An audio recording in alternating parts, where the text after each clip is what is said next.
ارے تاریخ کی کتابیں اگر ہم اٹھا کر دیکھیں نا تو جنگ صفین کا ذکر بڑی تفصیل سے ملتا ہے. مطلب خون ریز معرکے اور وہ جو ایک شدید سیاسی کشمکش تھی اس دور کی. لیکن مجھے جو بات سب سے زیادہ حیران کرتی ہے وہ یہ ہے کہ جنگ کے فوراً بعد ایک خط لکھا گیا. بالکل. اور وہ خط کوئی سیاسی یا جنگی حکمت عملی پر نہیں تھا. ہاں، یعنی تلواروں کی جھنکار ابھی بمشکل رکی تھی اور موضوع خالصتاً انسانی دل کی الجھنوں اور کردار کی تعمیر پر آ گیا. اور دیکھیے یہی وہ تضاد ہے جو اس پوری دستاویز کو اتنا غیر معمولی بناتا ہے. میں تو اسے ایک بہت بڑا کمال کہوں گی کہ ایک ہستی ابھی اتنی تھکا دینے والی جنگ سے واپس آ رہی ہے اور ان کی توجہ کسی ریاستی فرمان پر نہیں ہے. صحیح، بلکہ ایک باپ کی حیثیت سے اپنے بیٹے کی تربیت پر ہے. جی، اور وہ بھی روحانی اور اخلاقی تربیت. نہج البلاغہ کا یہ جو مکتوب نمبر 31 ہے نا، یہ دراصل اسی پس منظر میں لکھا گیا ایک آفاقی دستور العمل ہے. تو آج کی اس تفصیلی نشست کا مقصد بھی یہی ہے کہ اسی 1400 سال پرانی وصیت کے ان گوشوں کو ہم ذرا سامنے لائیں، خاص طور پر وہ نکات جنہیں علامہ سید ذیشان حیدر جوادی نے اپنے شاندار ترجمے اور تفسیر میں بڑی خوبصورتی سے واضح کیا ہے. بالکل. اور علامہ جوادی کی تفسیر کی سب سے بڑی خوبی یہ ہے کہ وہ ان تاریخی الفاظ کو مطلب محض ایک عقیدت کے فریم میں نہیں رکھ دیتے. یعنی وہ اسے پریکٹیکل بناتے؟ 100% وہ انہیں نفسیاتی اور عمرانی اصولوں کے طور پر پیش کرتے ہیں. یہ مکتوب کوئی روایتی سا نصیحت نامہ نہیں ہے کہ بس چند باتیں کہہ دی گئیں، بلکہ یہ ایک ایسا فریم ورک ہے جو انسان کو یعنی اندر سے باہر کی طرف تعمیر کرتا ہے. مطلب پہلے انسان کا باطن ٹھیک ہو، پھر اس کا معاشرے سے تعلق، اور آخر میں کائنات کے وسیع تر نظام کے ساتھ اس کا رشتہ. یہ جو آپ نے کہا نا کہ انسان کو اندر سے باہر کی طرف تعمیر کرنا، یہ بات واقعی بہت اہم ہے. کیونکہ میں پڑھ رہا تھا تو خط کا آغاز ہی اسی منطق سے ہوتا ہے جہاں ساری توجہ انسان کے باطن یعنی دل پر مرکوز کی گئی ہے. جی، اور اس کے الفاظ کتنے گہرے ہیں. الفاظ کچھ یوں ہیں کہ اپنے دل کو معزہ یا نصیحت سے زندہ رکھو اور خواہشات کو زہد سے مردہ بنا دو. اب اگر ہم اسے آج کے جدید دور کی مثال سے سمجھیں تو یہ بالکل ایسا ہے جیسے ہم اپنے اسمارٹ فونز کو تو روزانہ چارج کرتے ہیں. ارے بالکل، اس کے بغیر تو گزارا ہی نہیں ہے. ہاں نا، فون کی بیٹری 100% چاہیے، لیکن اپنے اندرونی وجود کو یعنی دل کو ہم معزہ سے چارج کرنا بھول جاتے ہیں، جس کا نتیجہ یہ نکلتا ہے کہ انسان کا جو باطنی نظام ہے وہ ایک طرح سے ڈیڈ ہو جاتا ہے. یہ اسمارٹ فون والی تشبیہ آپ نے بہت زبردست دی ہے.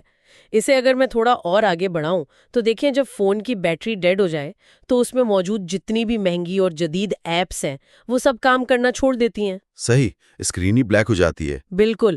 تو بالکل اسی طرح اگر انسانی دل مردہ ہو جائے تو اس میں موجود جو ہمدردی، احساس یا انصاف جیسی فطری خصوصیات ہیں نا، وہ غیر فعال ہو جاتی ہیں، وہ کام نہیں کرتی. یعنی انسان چلتا پھرتا تو ہے پر اندر سے کچھ محسوس نہیں کرتا. جی، اور یہاں جو لفظ موعظہ استعمال ہوا ہے اس کا مطلب صرف یہ نہیں ہے کہ آپ کوئی مذہبی لیکچر سن لیں. علامہ جوادی کے نزدیک موعظہ دراصل زندگی کے تجربات سے سیکھنے کا نام ہے. خود احتسابی کا. ہاں، خود احتسابی کرنے اور اپنے ضمیر کی آواز کو بیدار رکھنے کا ایک مستقل عمل ہے. یہ کوئی ایک دن کا کام نہیں ہے. اچھا، اسی جملے میں ایک اور لفظ بھی استعمال ہوا ہے، زہد. مطلب عام طور پر ہمارے ہاں زہد کا مطلب یہ لیا جاتا ہے کہ بس انسان دنیا ترک کر دے، سب چھوڑ چھاڑ دے، پہاڑوں پر چلا جائے اور خستہ حال لباس پہن لے. ہاں، یہ بہت عام تاثر ہے. تو اگر دل کو زندہ کرنے کے لیے خواہشات کو زہد سے مارنے کی بات ہو رہی ہے تو کیا یہاں رہبانیت کی طرف اشارہ ہے؟ کیا سب کچھ چھوڑ دینا چاہیے؟ نہیں، یہ ایک بہت بڑی غلط فہمی ہے. علامہ جوادی اس نقطے پر بڑی تفصیلی بحث کرتے ہیں. وہ بتاتے ہیں کہ اسلام میں رہبانیت یا دنیا سے کٹ جانے کا کوئی تصور سرے سے موجود ہی نہیں. پھر زہد کا اصل مطلب کیا ہوا؟ زہد کا مطلب دنیا کو چھوڑنا نہیں ہے، بلکہ دنیا کو اپنے دل پر حاوی نہ ہونے دینا ہے. اس کی بڑی خوبصورت تشریح کی جاتی ہے کہ دولت انسان کے ہاتھ میں تو ہو، اس کے بینک اکاؤنٹ میں تو ہو، لیکن اس کے دل میں نہ ہو.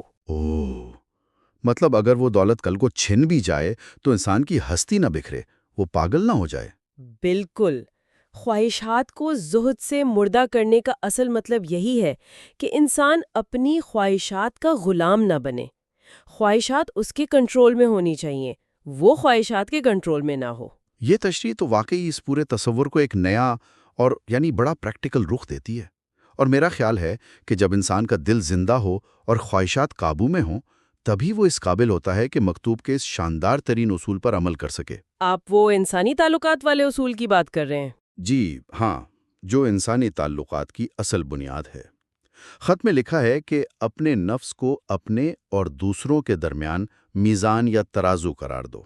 مطلب جو اپنے لیے پسند کرو وہی دوسروں کے لیے بھی پسند کرو، اور جس طرح تم چاہتے ہو کہ تمہارے ساتھ نیکی کی جائے ویسے ہی دوسروں کے ساتھ نیکی کرو۔ ارے یہ اصول تو دراصل ہمدردی یا جسے ہم انگریزی میں ایمپیتھی کہتے ہیں نا، اس کی بالکل بلند ترین سطح ہے۔ 100%۔ اور آج کل یہ ایمپیتھی ملتی کہاں ہے؟ یہی تو مسئلہ ہے۔ اگر ہم انسانی تاریخ اور ہمارے جو معاشرتی رویے ہیں ان کا بغور مطالعہ کریں تو پتہ چلتا ہے کہ ہم میں سے زیادہ تر لوگ دوہرے معیار کے ساتھ زندگی گزارتے ہیں۔ منافقت ایک طرح سے۔ جی، دوسروں کو جج کرنے کے لیے کوئی اور پیمانہ استعمال ہوتا ہے اور اپنی غلطیوں کو جسٹیفائی کرنے کے لیے کوئی اور۔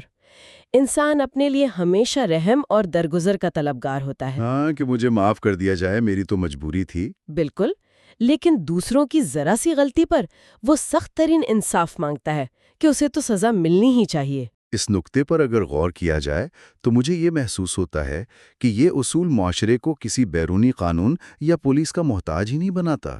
مطلب آج کے دور میں جہاں ہر طرف مفادات کی جنگ ہے، لوگ اپنے حقوق تو چیخ چیخ کر مانگتے ہیں۔ ہاں، پر فرض بھول جاتے ہیں۔ بالکل، اور دوسروں کے حقوق غصب کرنے میں تو ذرا بھی دیر نہیں لگاتے۔ وہاں اپنے ہی نفس کو ترازو بنانا، یار یہ ایک ایسا فلٹر ہے جو معاشرے سے ناانصافی اور دھوکہ دہی کو جڑ سے اکھاڑ سکتا ہے۔ اور اسی لیے علامہ جوادی اس مقام پر بہت زور دیتے ہیں کہ ضمیر کی عدالت دنیا کی ہر عدالت سے بڑی ہے۔ مطلب جب کوئی انسان اس ایک اصول کو اپنا لیتا ہے نا تو اسے کسی سی سی ٹی وی کیمرے کی ضرورت نہیں رہتی۔ صحیح۔ وہ خود اپنا نگہبان بن جاتا ہے۔ جی، وہ کوئی بھی قدم اٹھانے سے پہلے خود کو دوسرے کی جگہ پر کھڑا کرتا ہے اور یہ سوچتا ہے کہ اگر میرے ساتھ یہ رویہ اپنایا جاتا تو کیا مجھے پسند آتا؟ اور اگر جواب نہیں میں ہے تو وہ فوراً رک جاتا ہے۔ بالکل، یہ کردار کی وہ پختگی ہے جو صرف اور صرف اندرونی بیداری سے ہی آ سکتی ہے۔ اچھا، اندرونی کردار اور ضمیر کی اس بیداری پر بات کرنے کے بعد میں نے دیکھا کہ یہ خط انسان کی توجہ اس کے باطن سے ہٹا کر ایک بہت وسیع کینوس کی طرف لے جاتا ہے۔ اور وہ کینوس تاریخ کا ہے۔ ماضی کی قوموں کا ذکر۔ ہاں، خط میں بڑی تاکید کے ساتھ کہا گیا ہے کہ پچھلی قوموں کے حالات پر غور کرو، ان کے دیار و آثار یعنی ان کے کھنڈرات میں سفر کرو اور دیکھو کہ وہ کہاں سے آئے تھے اور کہاں چلے گئے۔ دیکھیں، تعریف کو عموماً ہم محض کہانیوں یا سونے سے پہلے سننے والے قصوں کے طور پر پڑھتے ہیں، لیکن اس وصیت میں تاریخ کو ایک عملی لیبارٹری اور خاموش استاد کے طور پر پیش کیا گیا ہے۔ لیکن یہاں اگر میں آج کے دور کی مصروفیت کو سامنے رکھوں تو ایک سوال ذہن میں ابھرتا ہے۔ جی پوچھیے۔ مطلب آج کے جدید انسان کے پاس تو صبح کی تازہ خبریں پوری تفصیل سے پڑھنے کا ٹائم نہیں ہے، لوگ صرف ہیڈ لائنز یا سوشل میڈیا سکرول کر کے گزارا کرتے ہیں۔ بالکل، اٹینشن سپین بہت کم ہو گیا ہے۔ تو ایسے میں ماضی کے کھنڈرات میں سفر کرنے اور صدیوں پرانی قوموں کے حالات سے عبرت حاصل کرنے کی مشقت کون کرے اور کیوں کرے؟ کیا جدید دور کا انسان پرانے ادوار کے لوگوں سے بالکل مختلف نہیں ہو چکا؟ بظاہر تو ایسا ہی لگتا ہے کہ ٹیکنالوجی اور گلوبلائزیشن نے جدید انسان کو ماضی کے انسانوں سے بالکل الگ کر دیا ہے۔ ہم سمجھتے ہیں ہم بہت ایڈوانسڈ ہیں۔ ہاں، ہمارے پاس گاڑیاں ہیں، انٹرنیٹ ہے۔ جی، لیکن اگر ہم انسانی نفسیات کی جو بنیادی ساخت ہے اسے دیکھیں تو وہ آج بھی بالکل وہی ہے۔ جب مکتوب میں آثار قدیمہ پر غور کرنے کی بات کی جا رہی ہے نا، تو یہ در حقیقت پیٹرن ریکگنیشن کی دعوت ہے۔ Pattern recognition? ذرا اسے آسان کیجیے۔ یعنی تاریخ میں جو واقعات بار بار دہرائے گئے ہیں ان کے تسلسل اور ان کے طرز کو پہچاننا۔ مطلب وہ ہمیں ایک پیٹرن دکھا رہے ہیں کہ دیکھو، طاقت اور غرور کا جو انجام صدیوں پہلے فرعونوں کا ہوا تھا، آج کی دنیا میں بھی اس کے نتائج مختلف نہیں ہوں گے۔ جی ہاں، بالکل یہی بات ہے۔ انسان کے پاس اچھے گیجٹس آ گئے ہیں، جدید گاڑیاں اور فلک بوس عمارات ہو سکتی ہیں، لیکن اس کے اندر کا غرور، اقتدار کی ہوس اور جو حسد ہے وہ آج بھی وہی ہے جو ہزاروں سال پہلے تھا۔ صحیح۔ اور تاریخ کا مشاہدہ انسان کے اندر سے وہ خمار نکال دیتا ہے کہ وہ کوئی ہمیشہ رہنے والی ہستی ہے۔ بالکل، جب کوئی شخص کسی عظیم الشان محل کے کھنڈرات دیکھتا ہے نا تو اسے یہ احساس ہوتا ہے کہ ارے دنیا کی ہر طاقت، ہر اقتدار اور ہر غرور نے بالآخر اسی مٹی میں مل جانا ہے، اور یہ احساس انسان کو بہت عاجز بنا دیتا ہے۔ اور میرا خیال ہے یہ عاجزی بڑی اہم ہے، کیونکہ جب انسان کو اپنی ناپائیداری کا احساس ہوتا ہے نا تو اس کے روزمرہ کے رویے بھی بدلنے لگتے ہیں۔ 100% اس کا اثر سیدھا سوسائٹی پر پڑتا ہے۔ ہاں، تاریخ کے اس وسیع کینوس سے نکل کر جب ہم واپس اپنی روزمرہ کی معاشرتی زندگی کی طرف آتے ہیں تو مکتوب گفتگو کے آداب پر بڑی گہری بات کرتا ہے۔ خط میں ایک جگہ یہ جملہ انتہائی توجہ طلب ہے کہ خاموشی سے پیدا ہونے والی کوتاہی کی تلافی کر لینا گفتگو سے ہونے والے نقصان کے تدارک سے زیادہ آسان ہے۔ اوف، یہ ایک ایسا اصول ہے جسے اگر ہمارے معاشرے کا ہر فرد اپنا لینا تو آدھے سے زیادہ تنازعات، گھروں کی لڑائیاں ویسے ہی ختم ہو جائیں۔ بالکل، اور اس سے اگر ہم موجودہ دور کے ڈیجیٹل ذرائع ابلاغ مطلب سوشل میڈیا یا واٹس ایپ کے تناظر میں دیکھیں تو بات اور بھی واضح ہو جاتی ہے۔ وہ کیسے؟ بتائیں ذرا، فرض کریں کسی شخص نے شدید غصے میں ایک طویل ای میل یا میسج ٹائپ کیا۔ اب جب تک وہ پیغام ڈرافٹ میں موجود ہے، یعنی جب تک وہ شخص خاموش ہے، اس کے پاس پورا اختیار ہے کہ وہ اسے بدل دے، نرم کر دے یا مکمل طور پر ڈیلیٹ ہی کر دے۔ بالکل، اسکرین بند کر دے اور بات ختم۔ ہاں، لیکن جیسے ہی وہ سینڈ کا بٹن دباتا ہے، گویا اس نے اپنے اختیار سے دستبرداری کا اعلان کر دیا۔ اب جو تلخی، رنجش یا غلط فہمی پیدا ہونی ہے، اسے کسی صورت ان سینڈ نہیں کیا جا سکتا۔ آپ کتنا بھی ڈیلیٹ فار ایوری ون کر لیں، بات تو پہنچ گئی۔ ارے واہ، یہ ای میل والی مثال اس تاریخی نصیحت کی بڑی عمدہ جدید تفسیر ہے۔ اور سچ میں انسان جب تک خاموش رہتا ہے اس کے الفاظ اس کے قیدی ہوتے ہیں، لیکن جیسے ہی وہ کچھ بول دیتا ہے نا وہ اپنے الفاظ کا قیدی بن جاتا ہے۔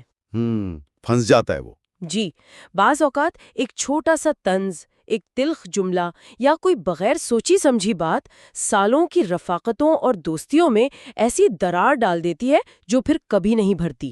خاموشی انسان کو حالات کا تجزیہ کرنے اور اپنے جذبات کو نارمل کرنے کا ٹائم دیتی ہے۔ صحیح وقت پر صحیح بات کہنے کی مہلت۔ بالکل۔ اچھا، معاشرتی رویوں کے اسی تسلسل میں مکتوب دوستی اور تعلقات کی نزاکت پر بھی کافی زور دیتا ہے۔ یہ نصیحت کی گئی ہے کہ اپنے نفس کا غلام نہ بننا، اور دوست کی طرف سے اگر کوئی تلخی، غصہ یا زیادتی ہو بھی جائے تو اسے پی جانا، مطلب معاف کر دینا، تعلقات کو بچانے کے لیے ناگزیر ہے۔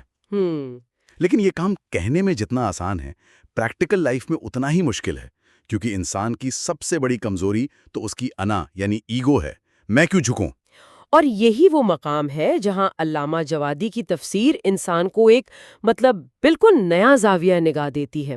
وہ بتاتے ہیں کہ دیکھیں، اس دنیا میں کوئی بھی دو انسان نفسیاتی، ذہنی یا جذباتی طور پر 100% ایک جیسے نہیں ہو سکتے۔ ناممکن ہے۔ جی، اختلافات، غلط فہمیاں اور غصہ تو انسانی فطرت کا حصہ ہیں۔ اب اگر انسان یہ طے کر لے کہ وہ ہر اختلاف پر تعلق توڑ دے گا یا ہر تلخ بات کا اسی لہجے میں جواب دے گا تو وہ تو بہت جلد اس دنیا میں بالکل تنہا رہ جائے گا۔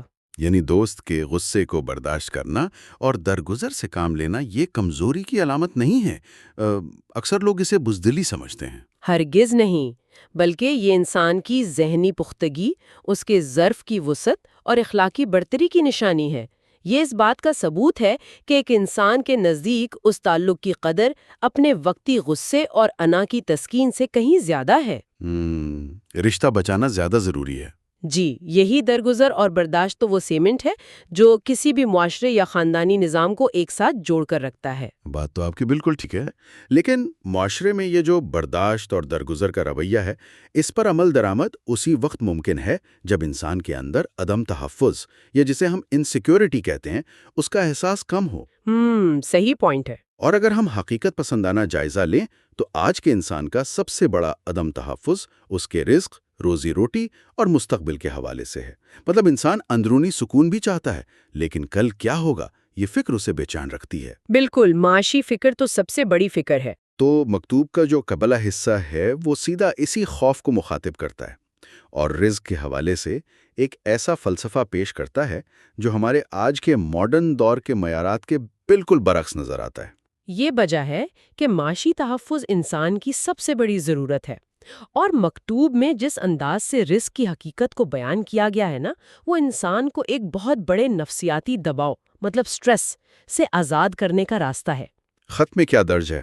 خط میں درج ہے کہ رزق کی دو قسمیں ہیں، ایک وہ رزق جس کی تم تلاش میں ہو، اور دوسرا وہ جو تمہاری تلاش میں ہے۔ اگر تم اس تک نہ پہنچو گے تو وہ تم تک پہنچ جائے گا، لہٰذا آج کے دن پر کل کا بوجھ نہ ڈالو۔ اچھا، اب اس بات کو اگر آج کے ہسل کلچر کے ترازو پر تولا جائے تو یہ بظاہر ایک بہت بڑا تصادم نظر آتا ہے۔ وہ کیسے؟ مطلب آج کا مادی نظام تو ہمیں یہی سکھاتا ہے کہ بھئی اگر کل کی فکر آج نہیں کی گئی، اگر رات دن ایک کر کے اپنے مستقبل کو ہم نے محفوظ نہ بنایا تو انسان پیچھے رہ جائے گا، مارا جائے گا۔ ہاں، ایک اندھی دوڑ لگی ہوئی ہے۔ بالکل، لوگ مستقبل کے نامعلوم اندیشوں کی وجہ سے اپنا آج اور اپنا پریزنٹ برباد کر رہے ہوتے ہیں۔ ایسے میں یہ نصیحت کہ آج کے دن پر کل کا بوجھ نہ ڈالو، اسے کوئی کیسے سمجھے؟ دیکھیں، آج کا انسان جس نام نہاد ہسل کلچر کا شکار ہے نا، اس نے اسے بس ایک عجیب سی مشین میں تبدیل کر دیا ہے۔ اسے یہ وہم ہو گیا ہے کہ شاید کائنات کا سارا نظام اور اس کی اپنی بقا صرف اور صرف اس کی جسمانی بھاگ دوڑ پر کھڑی ہے۔ کہ میں کام کروں گا تو ہی دنیا چلے گی۔ جی، مکتوب کا یہ حصہ دراصل اس سراب کو توڑتا ہے۔ یہ بتاتا ہے کہ کائنات کے نظام میں ہر انسان کا ایک حصہ مقرر ہے۔ جو رزق انسان کی تلاش میں ہے، اس سے مراد وہ مواقع، وہ حالات اور وہ اسباب ہیں جو مقدر کے تحت خود انسان کے راستے میں آ جاتے ہیں۔ صحیح، اور میرا خیال ہے اس کی مزید وضاحت علامہ جوادی کے اس متوازن نقطہ نظر سے بھی ہوتی ہے جو انہوں نے اپنی تفسیر میں پیش کیا۔ وہ کلیئر کرتے ہیں کہ اس فلسفی کا مطلب ہرگز یہ نہیں ہے کہ انسان ہاتھ پر ہاتھ دھر کر بیٹھ جائے اور بس آسمان سے رزق نازل ہونے کا انتظار کرے۔ بالکل نہیں، اسلام کا اصل مطالبہ اور اس کی خوبصورتی ہی اعتدال میں ہے، بیلنس میں ہے۔ دنیا اور مادیت سے بالکل ہی کٹ کر رہبانیت اختیار کر لینا بھی ایک انتہا ہے، اور دوسری طرف دن رات محض پیسے کی ہوس میں اندھا ہو جانا بھی دوسری انتہا ہے۔ تو بیچ کا راستہ کیا ہے؟ انسان پر لازم ہے کہ وہ حلال رزق کے لیے اپنی بھرپور کوشش کرے، اپنی صلاحیتوں کا 100% استعمال کرے، لیکن اس کوشش کے دوران وہ اتنا غرق نہ ہو جائے کہ اس کے اخلاق، اس کے خاندانی فرائض اور جو اس کا اپنے خالق سے رشتہ ہے وہ ہی ٹوٹ جائے۔ یعنی یہ نقطہ دراصل توکل کی ایک بہت پریکٹیکل اور ماڈرن تشریح ہے کہ محنت کرنا، جدوجہد کرنا اور حاصل کرنا بذات خود کوئی بری بات نہیں ہے، بلکہ محنت کو ہی اپنا خدا بنا لینا برا ہے۔ ارے بالکل درست بات کی آپ نے۔ خالق اور مخلوق کے رشتے کا کمال یہی ہے کہ انسان عمل کا پابند ہے، نتیجے کا نہیں۔ واہ! جب انسان اپنی پوری ایمانداری سے محنت کر لیتا ہے نا، تو اس کے بعد نتائج کو اس ذات پر چھوڑ دینا جو پورے نظام کو چلا رہی ہیں، اسے توکل کہتے ہیں۔ اور میں سمجھتی ہوں کہ یہ وہ عقیدہ ہے جو جدید دور میں انسان کو انزائٹی، ڈپریشن اور جو ایک فیوچر کا ڈر ہوتا ہے، اس سے بچانے کا سب سے مؤثر طریقہ ہے۔ یعنی جب انسان یہ سمجھ لیتا ہے کہ کل کی فکر میں آج کی توانائیاں ضائع کرنا بے وقوفی ہے، تو اس کا دل مطمئن ہو جاتا ہے۔ 100%۔ توکل کا یہ احساس یقیناً انسان کو ایک بے پناہ ذہنی آزادی فراہم کرتا ہے۔ اگر ہم آج کی اس طویل اور گہری نشست کو ذرا سمیٹنا چاہیں تو یہ واضح ہوتا ہے کہ یہ پوری وصیت، یعنی یہ جو خط ہے، یہ دراصل اندرونی ضبط، انٹرنل ڈسپلن کے ذریعے بیرونی خلفشار، ایکسٹرنل کیوس پر قابو پانے کا نام ہے۔ بالکل، اگر ان تمام اصولوں کو ہم ایک وسیع تر فریم ورک میں دیکھیں نا، تو بات باطن سے شروع ہو کر خالق پر ختم ہوتی ہے۔ ذرا سمرائز کیجیے گا۔ جی، مطلب دل کو خود احتسابی سے زندہ رکھنا تاکہ ضمیر بیدار رہے، پھر معاشرے میں برابری کے لیے اپنے نفس کو ترازو بنانا تاکہ ناانصافی ختم ہو، ہسٹری یعنی تاریخ کے خنڈرات سے طاقت کے عارضی ہونے کا سبق سیکھ کر عاجزی اپنانا، غصے اور زبان پر قابو پا کر اپنے رشتوں کو ٹوٹنے سے بچانا، اور آخر میں مستقبل کے خوف سے بالکل آزاد ہو کر پوری محنت کے ساتھ ساتھ نتیجے کو خالق پر چھوڑ کر ایک اعتدال اور بیلنس کی زندگی گزارنا۔ یہ وہ مربوط نظام ہے جو کسی بھی انسان کو ایک مکمل اور پرسکون شخصیت بناتا ہے۔ زبردست! یہ تمام پہلو واقعی زندگی گزارنے کا ایک انتہائی متوازن اور آفاقی مینول۔ لیکن اس نشست کے اختتام پر میرے ذہن میں ایک ایسا سوال ابھر رہا ہے جو ان تمام تاریخی حقائق کو سیدھا ہمارے آج کے معاشرتی رویوں سے جوڑ دیتا ہے۔ وہ کیا؟ دیکھیں، ہم نے ایک باپ کی اپنے بیٹے کو کی گئی وصیت پر تو بڑی تفصیل سے بات کر لی، اور یہ بھی دیکھ لیا کہ یہ اصول کتنے لازوال ہیں۔ لیکن ذرا سوچئے، یہ غور کرنے کا مقام ہے کہ کیا آج بحیثیت معاشرہ، بحیثیت والدین یا اساتذہ ہم اس قابل ہیں کہ ہماری آنے والی نسل، ہمارے بچے، ان اصولوں کو ہم سے سنیں اور قبول کریں؟ اوہ، یہ تو ایک انتہائی تلخ اور گہرا سوال ہے۔ کیا ہمارا اپنا کردار، ہماری اپنی لائف اسی نفس کے ترازو پر پوری اترتی ہے؟ کیونکہ اصول صرف زبانی کلامی الفاظ سے نہیں بلکہ عمل سے منتقل ہوتے ہیں۔ بالکل، بچے وہ کرتے ہیں جو وہ دیکھتے ہیں، وہ نہیں جو وہ سنتے ہیں۔ ایگزیکٹلی۔ اگر ہم چاہتے ہیں کہ ہماری نئی نسل تاریخ سے سیکھے، اپنی زبان پر قابو رکھے اور مستقبل کے خوف سے آزاد ہو کر اللہ پر توکل کرے، تو پہلے ہمیں خود اس فریم ورک کا عملی نمونہ بننا ہوگا۔ ورنہ خطرہ یہی ہے کہ یہ تمام سنہری اصول صرف کتابوں میں قید ہو کر رہ جائیں گے اور ہماری نسلیں انہیں رد کر دیں گی۔